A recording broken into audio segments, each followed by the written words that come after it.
നമ്മളിവിടെ നിന്ന് തയ്യാറാക്കുന്നത് പപ്സ് ഷീറ്റാണ്. അപ്പോൾ വളരെ ഈസി ആയിട്ട് തന്നെ തയ്യാറാക്കാവുന്ന ഒരു മെത്തേഡാണ് കാണിക്കുന്നത്. അപ്പോൾ ഇത് പറയുന്ന മുമ്പ് തന്നെ ആദ്യമായി കാണുന്നവരാണെങ്കിൽ സബ്സ്ക്രൈബ് ചെയ്ത് സപ്പോർട്ട് ചെയ്യാൻ മറക്കരുത്. അപ്പോൾ നമുക്കിത് എങ്ങനെ ചെയ്യണമെന്ന് നോക്കാം. അപ്പോൾ നമ്മൾ പപ്സ് ഷീറ്റ് ഉണ്ടാക്കാൻ വേണ്ടിയിട്ട് ഇവിടെ ഞാൻ 2.5 കപ്പ് പൊടിയാണ് എടുത്തിരിക്കുന്നത്. അപ്പോൾ ഇതുപോലെയുള്ള മെഷർമെൻറ്റ് കപ്പിൽ 2.5 കപ്പാണ് എടുത്തിരിക്കുന്നത് കേട്ടോ. അപ്പോൾ നമ്മൾ ഈ മൈദമാവൊക്കെ എപ്പോഴും ഫ്രിഡ്ജിനകത്ത് സൂക്ഷിക്കുന്നത് നല്ലതായിരിക്കും. കാരണം നമ്മൾ എപ്പോഴും ഡെയിലി യൂസ് ചെയ്യുന്ന ഒരു ഐറ്റം നല്ല മൈദ എന്ന് പറയുന്നത്.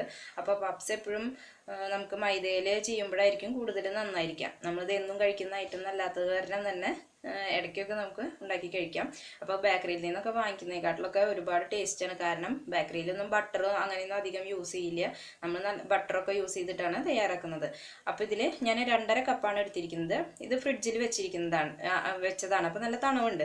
അപ്പോൾ എപ്പോഴും അത് പപ്സിനുള്ള ഐറ്റംസ് ഇൻഗ്രീഡിയൻസ് എടുക്കുമ്പോൾ തണവുള്ളത് ഉപയോഗിച്ചിട്ടുണ്ടെന്ന് വെച്ചെങ്കിൽ നമുക്ക് ലെയേഴ്സൊക്കെ നന്നായിട്ട് ബേക്കായി കിട്ടാനൊക്കെ എളുപ്പമായിരിക്കും. അതുപോലെ ലെയറുകളും ഉണ്ടായിരിക്കും. അപ്പോൾ അത് കാരണം തന്നെ നമ്മളെപ്പോഴും തണുത്തത് എടുക്കാൻ ശ്രദ്ധിക്കാം.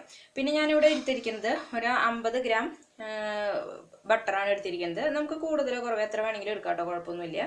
പിന്നെ നമ്മൾ ഇത് കുഴയ്ക്കാൻ വേണ്ടി തണുത്ത വെള്ളമാണ് എടുത്തിരിക്കുന്നത്. ഫ്രിഡ്ജിൽ വെച്ച് നന്നായി തണുപ്പിച്ച വെള്ളമാണ് എടുത്തിരിക്കുന്നത്. ഇനി നമുക്കിതിലേക്ക് ആവശ്യത്തിനുള്ള ഉപ്പ് ചേർത്ത് കൊടുക്കാം. ഉപ്പ് ചേർത്ത് കൊടുത്ത് നന്നായി ഒന്ന് മിക്സ് ചെയ്യാം. അതിന് ശേഷം നമുക്കിതിന്ന് കുറച്ച് ബട്ടർ ഇതിലേക്ക് ഇട്ട് കൊടുക്കാം.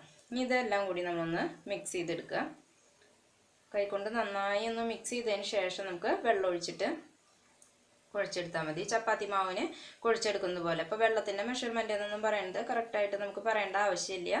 നമുക്ക് ചപ്പാത്തിയുടെ ഡോ ഉണ്ടാക്കുന്ന പോലെ തന്നെ നല്ല സോഫ്റ്റായിട്ട് കുഴച്ചുണ്ടാക്കാം. ഇനി നമുക്ക് കുറച്ചായിട്ട് വെള്ളം ചേർത്ത് കൊടുക്കാം. അപ്പോൾ നമുക്ക് 2 രീതിയിൽ ഷീറ്റ് തയ്യാറാക്കാം. ഒരുപാട് ഫോൾഡ് ചെയ്തിട്ട് മൊത്തത്തിൽ പരത്തിയെടുക്കുന്ന രീതിയുണ്ട്. അതാകുമ്പോൾ നമുക്ക് ഒരുപാട് ടൈം ഫ്രിഡ്ജിനകത്തൊക്കെ വെച്ച് തണുപ്പിച്ചൊക്കെ ചെയ്യാന്ന് വെച്ചെങ്കിൽ നന്നായിരിക്കും. പക്ഷെ അതെന്ന് പറഞ്ഞാൽ ഒരു രാവിലെ തൊട്ട് തുടങ്ങേണ്ടി വരും. നമ്മൾ രാവിലെ തൊട്ടത് വെച്ച് പിന്നെ ഒരു അരമണിക്കൂർ കഴിയുമ്പോൾ എടുത്ത് വീണ്ടും കുഴച്ച് കുഴപ്പമൊന്നുമില്ല. സംഭവം സിമ്പിളാണ്. പക്ഷെ രാവിലെ തൊട്ട് നമ്മളിതിന് വേണ്ടി ഇതായിട്ട് ഇരിക്കണം എന്ന് മാത്രം. അപ്പോൾ ഇതെന്ന് പറഞ്ഞാൽ നമ്മൾ പെട്ടെന്ന് തന്നെ തയ്യാറാക്കാവുന്ന ഒരു മെത്തേഡാണ് ഞാൻ കാണിച്ചു തരുന്നത്. അപ്പം നമ്മൾ നല്ല ഒരു കൗണ്ടർ ടോപ്പ് തുടച്ചതിന് ശേഷം അതിന് മുകളിലിട്ട് നന്നായി കുഴച്ചെടുക്കുക. ഇല്ലയെന്നുണ്ടെങ്കിൽ നമ്മുടെ ചപ്പാത്തി കല്ല് പോലെയുള്ളത് എടുത്തിട്ട് അതുമ്മേ വെച്ച് നന്നായി കുഴച്ചെടുക്കുക. അപ്പോൾ നമ്മൾ ഇത് ഫ്രിഡ്ജിൽ വെച്ച പൊടിയായിരുന്നു എന്ന് പറഞ്ഞല്ലോ. അപ്പോൾ അത് കാരണം തന്നെ നമ്മൾ തണുത്ത വെള്ളവും എല്ലാം തണുത്തിട്ടാണ് ഇരിക്കുന്നത്. അപ്പോൾ നമ്മൾ വെള്ളം ഒഴിച്ച് കൊടുക്കുമ്പോൾ ശ്രദ്ധിക്കണം. പെട്ടെന്ന് തന്നെ വെള്ളം ഇതിലേക്കാവും. അപ്പോൾ ഇതിൽ കുറച്ച് വെള്ളം അധികമായി. അപ്പോൾ ഞാൻ കുറച്ചുകൂടി പൊടി ഇട്ടിട്ട് നന്നായി ഒന്ന് കുഴച്ചെടുക്കും. അപ്പോൾ നല്ല സോഫ്റ്റ് ആയിട്ടുള്ള ഡോ ആയി മാറിയിട്ടുണ്ട്. ഇനി ഇത് നമ്മൾ എന്ത് വേണമെന്നുണ്ടെങ്കിൽ ഒരു പാത്രത്തിൽ വെച്ച് പ്ലാസ്റ്റിക് റാപ്പർ വെച്ച് റാപ്പ് ചെയ്തതിന് ശേഷം ഫ്രിഡ്ജിൽ ഒരു അരമണിക്കൂർ വയ്ക്കുക. അല്ലാന്നുണ്ടെങ്കിൽ ഒരു കിച്ചൺ ടവലുണ്ട് ജസ്റ്റ് പൊതിഞ്ഞ് പുറത്ത് വെച്ചാലും മതി, കുഴപ്പമില്ല. കിച്ചൺ ടവലൊന്ന് നനച്ചിട്ട് നന്നായിട്ട് അതിൽ വെള്ളമൊക്കെ കളഞ്ഞതിന് ശേഷം വേണം വയ്ക്കാം കേട്ടോ. ഇനി ഒരു അരമണിക്കൂർ ഒന്ന് റെസ്റ്റ് ചെയ്യാൻ വയ്ക്കാം നമുക്ക്. ഇപ്പോൾ നല്ല സോഫ്റ്റായി വന്നിട്ടുണ്ട്. അരമണിക്കൂർ കഴിഞ്ഞു. ഇനി നമുക്കിത് ചെറിയ ബോളുകളാക്കി മാറ്റാം. അതായത് നമ്മൾ പൂരിക്കൊക്കെ തയ്യാറാക്കുന്നത് പോലെ ഉള്ള ചെറിയ ബോളുകൾ, ഒരുപാട് വലിപ്പം വേണ്ട, ചെറിയ ബോളുകളാക്കി മാറ്റും. അപ്പോൾ നമുക്ക് എത്ര ലെയറാണോ വേണ്ടതെന്നുള്ളത് നമുക്ക് തീരുമാനിക്കാം. ഇപ്പോൾ 6 അല്ലെങ്കിൽ 8, 10 വരെ ലെയർ വരെ നമുക്ക് തയ്യാറാക്കാവുന്നതാണ്. അപ്പോൾ ഞാൻ ഇവിടെ ഒരു 8 ലെയറാണ് തയ്യാറാക്കുന്നത്. അപ്പോൾ ലെയറൊക്കെ നമ്മുടെ ഇഷ്ടത്തിനനുസരിച്ച് നമുക്ക് ചെയ്യാം കേട്ടോ. അപ്പോൾ അത് പക്ഷേ പരത്തിയെടുക്കുമ്പോൾ അത്രയ്ക്കും നല്ല തിന്നാക്കിയിട്ട് തന്നെ പരത്തിയെടുക്കാൻ ശ്രദ്ധിക്കണം. ഇനി നമ്മൾ അടുത്തതായിട്ട് ചെയ്യേണ്ടത് എന്താ വെച്ചാൽ കുറച്ച് പൊടി എടുക്കുക. ഒന്നുകിൽ കോൺഫ്ലവർ എടുക്കുക, അല്ലെങ്കിൽ വെച്ചെങ്കിൽ നല്ല പത്തിരിയുടെയൊക്കെ പൊടി എടുക്കുന്ന പോലെയുള്ള അരിപ്പൊടി നൈസായിട്ടുള്ളത്. കോൺഫ്ലവർ ആയിരിക്കും കൂടുതൽ നന്നായിരിക്കുക. അതല്ലാന്നുണ്ടെന്ന് വെച്ചെങ്കിൽ നമ്മൾ ഇത് തയ്യാറെടുത്ത മൈദ എടുത്താലും മതി. ഇതിലേതെങ്കിലും എടുക്കുക. നമുക്കത് ഇത് പരത്തിയെടുക്കുമ്പോൾ ഇതിനകത്ത് ഇട്ട് കൊടുക്കാൻ വേണ്ടിയിട്ടാണ്. അപ്പോൾ കുറച്ച് പൊടി നമ്മൾ ഇട്ട് കൊടുത്തതിന് ശേഷം നമുക്ക് ഒരു ബോൾ എടുത്തിട്ട് നന്നായി ഒന്ന് പരത്തിയെടുക്കാം.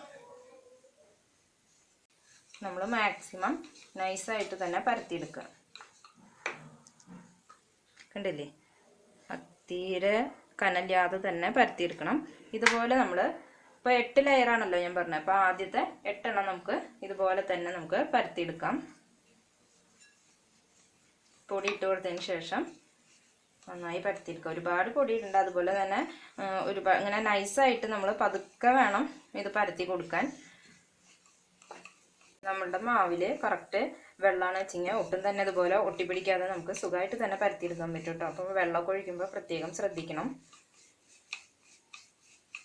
ഇനി ഇതിലേക്ക് നമുക്ക് നമ്മുടെ 8 എണ്ണം തയ്യാറായിട്ടുണ്ട്. അപ്പോൾ ഇതിലേക്ക് നമ്മൾ എടുത്തു വെച്ചിരിക്കുന്ന ബട്ടർ ഉണ്ടല്ലോ, അത് നന്നായി പുരട്ടി കൊടുക്കാം.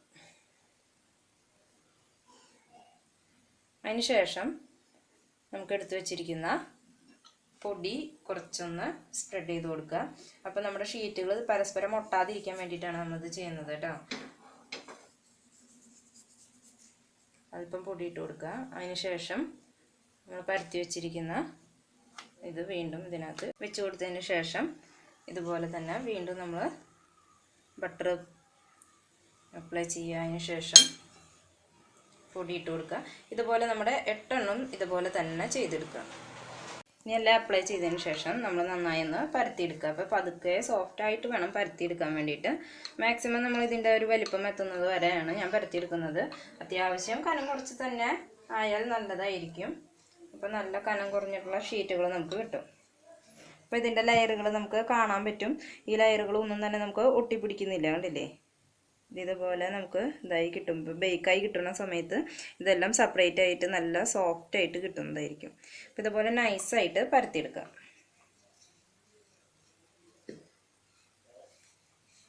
ഇനി നമുക്ക് നല്ല സ്ക്വയർ ആയിട്ട് ഇത് മുറിച്ചെടുക്കാം. ഇതിൻ്റെ അരിഭാഗങ്ങളൊക്കെ മുറിച്ചെടുക്കാം. അപ്പോൾ ഈ സ്ട്രിപ്പുകളൊന്നും കളയേണ്ട ആവശ്യമില്ല, കാരണം ഇത് വേസ്റ്റ് ആക്കണ്ട.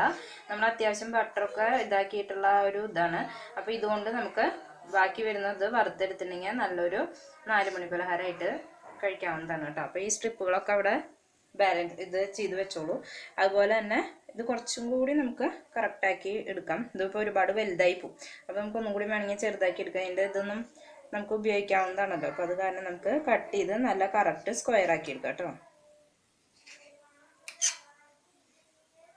അപ്പോൾ നമ്മൾ സ്ക്വയർ ആക്കി മുറിച്ചെടുത്തിട്ടുണ്ട്. അപ്പോൾ ഇതുപോലെ ആയിരിക്കും നമ്മുടെ ഓരോ ഷീറ്റുകളും. ഇത് നമുക്ക് ഇപ്പോൾ അതേപോലെ നമ്മൾ 8 എണ്ണമല്ല ലെയർ വെച്ചത്, അതുകൊണ്ട് ഇപ്പോൾ 4 എണ്ണം കിട്ടും. ഇതുപോലെ നമ്മൾ ബാക്കിയുള്ളത് ഇപ്പോൾ ഒരു ട്രിപ്പ് നമ്മൾ ഇതുപോലെ പരത്തി ഉണ്ടാക്കിയിട്ടുണ്ടെങ്കിൽ 4 എണ്ണമാണ് നമുക്ക് കിട്ടുന്നത്. ഇപ്പോൾ ഇതുപോലെ പരത്തി എടുക്കുന്നതും സിമ്പിൾ തന്നെയാണ്. മറ്റതും കുഴപ്പമൊന്നുമില്ലാതെ ഒറ്റയടിക്ക് നമ്മൾ വലുതാക്കി പരത്തിയിട്ട് മുറിച്ചെടുക്കുന്നതാണ് ചെയ്യുന്നത്. അപ്പോൾ ഇതുപോലെ ഷീറ്റുകൾ ബാക്കിയെല്ലാം നമ്മൾ പരത്തിയെടുക്കാം. അതിന് ശേഷം നമ്മൾ ഇപ്പോൾ തന്നെ ഉപയോഗിക്കുകയാണ് വെച്ചാൽ കുഴപ്പമില്ല. നമ്മൾ ഇതുപോലെ ഇതിനുള്ളിൽ വെച്ചിട്ട് അത് നമുക്ക് അടുത്ത വീഡിയോ ഞാൻ അതാണ് ഇടുന്നത്. ഇനി ഇത് നമ്മൾ എന്താ ചെയ്യേണ്ടത് വെച്ചാൽ നമുക്കിത് എടുത്ത് വെക്കാൻ വേണ്ടിയിട്ട് ഒരു പ്ലാസ്റ്റിക് ടിൻ എടുത്തിട്ട് നല്ലൊരു എയർ ടൈറ്റ് പ്ലാസ്റ്റിക് ടിൻ എടുക്കുക. അതിന് ശേഷം നമ്മൾ ബട്ടർ പേപ്പർ ഉണ്ടല്ലോ, ബട്ടർ പേപ്പർ വെച്ചിട്ട് ഇതുപോലെ, ഇപ്പോൾ ഞാൻ ഇതിനു മുമ്പ് പരത്തി ആക്കി വെച്ചതാണിത്. അപ്പോൾ ഇതുപോലെ വെച്ചതിന് ശേഷം നമ്മൾ ഓരോ ഷീറ്റുകളും വെച്ച് കൊടുക്കുക. ഓരോ ഷീറ്റ് വെച്ചിട്ട് ഇത് മടക്കുക. വീണ്ടും അടുത്ത ഷീറ്റ് വയ്ക്കുക. ഒന്നൊന്നുമേ തൊടാതെ വേണം നമ്മൾ വയ്ക്കാൻ, അല്ലെങ്കിൽ എടുക്കുന്ന നേരത്ത് നമുക്കത് ഒട്ടിപ്പോവും. ഇതുപോലെ വെച്ചിട്ട് നമുക്ക് ഓരോന്നും ഇതുപോലെ മടക്കി എടുത്ത് വയ്ക്കാം.